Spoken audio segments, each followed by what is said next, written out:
Hello everybody, how we doing today? I hope everyone is doing well. I'm doing fine, thank you. So I just want to jump into this lesson. Today's lesson is going to be about VLSM. Now, for those of you guys who never heard of this term, VLSM stands for Virtual Length Subnet Mask. What does VLSM do? VLSM is almost like regular subnetting, which is called VLSM, which stands for Fixed Length Subnet Mask. That's regular subnetting.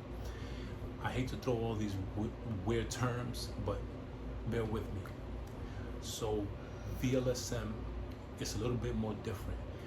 When we talk about VLSM, we're talking about certain sizes that could fit inside of a network. And when I mean certain sizes, I'm talking about distributing certain IPs so that we won't waste all the other IPs like regular subnetting. So I'm gonna give you guys an example, right?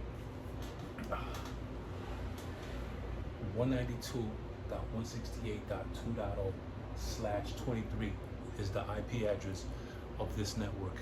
And we have different hosts with different amount of needs and requirements. So we're going to start off with the largest requirement, that is for New York. New York requires 88 hosts, right? So the first thing, the largest one would be Florida, 110 hosts. So the first thing we need is we have to look at our CIDR. And remember, I always reiterated CIDR, which is a /23. So when it's a /23, we're going to our third octet, which is a class B address, right?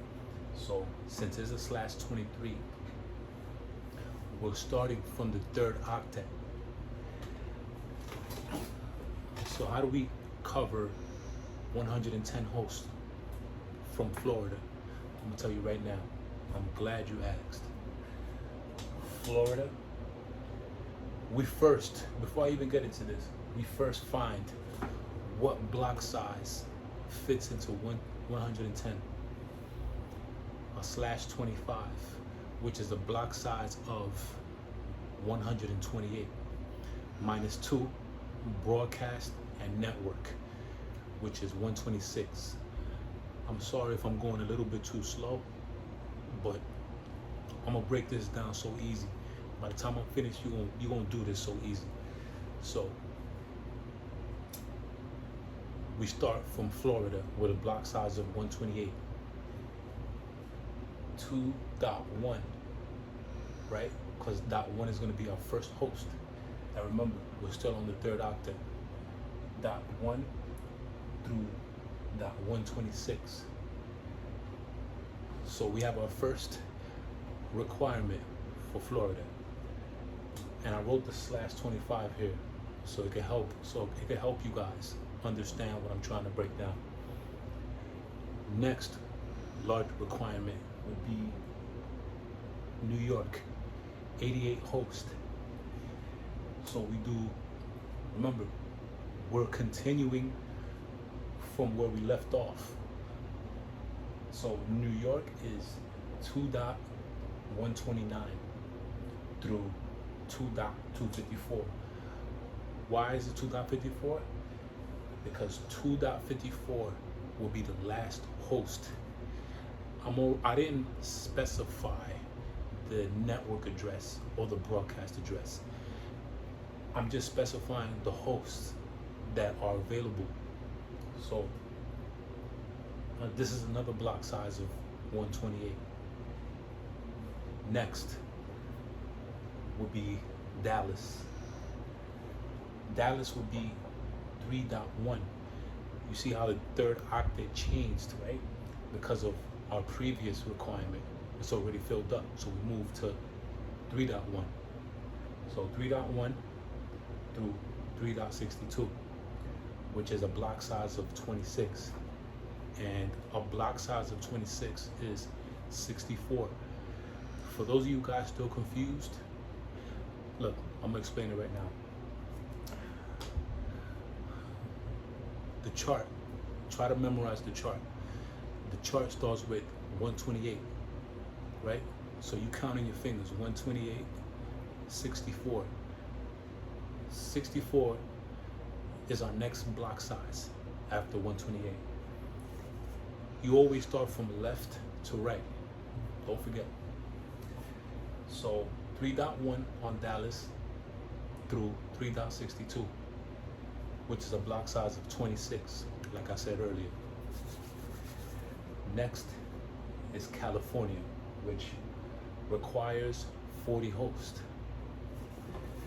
So we're doing, remember, all we're doing is continuing from where we left off. That's what makes VLSM so useful, because you're not wasting IPs. 3.65 through 3.126 on a /26, which is another block size of 64. Now, why is it a block size of 64? Because a 40 host,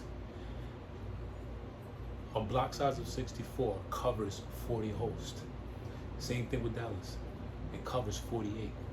Same thing with Florida. Well, excuse me, not Florida. A block size of 128, which is a CIDR 25, covers 110 hosts. Same thing with New York.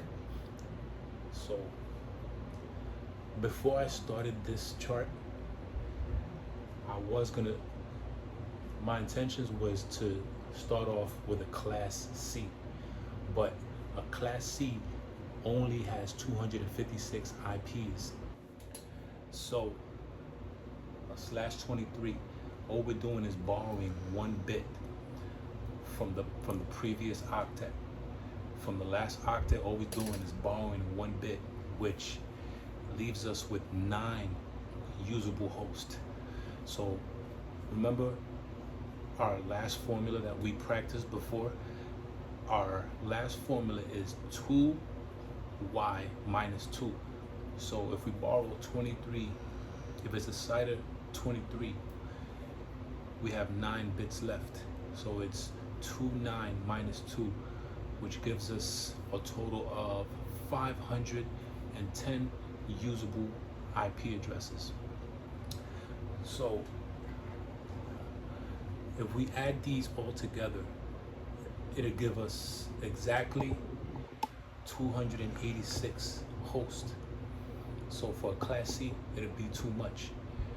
That's why I borrowed 1 bit from the previous octet, which gives us, like I said before, 510 host IPs, minus network and minus the broadcast. If I'm going too fast, please let me know in the comments so I could break this down a lot more simply. So a /23, like I said, will give us 1 bit to play with, which is 510 usable host IPs. One more thing I forgot to say. Let us keep building, keep growing, and keep learning.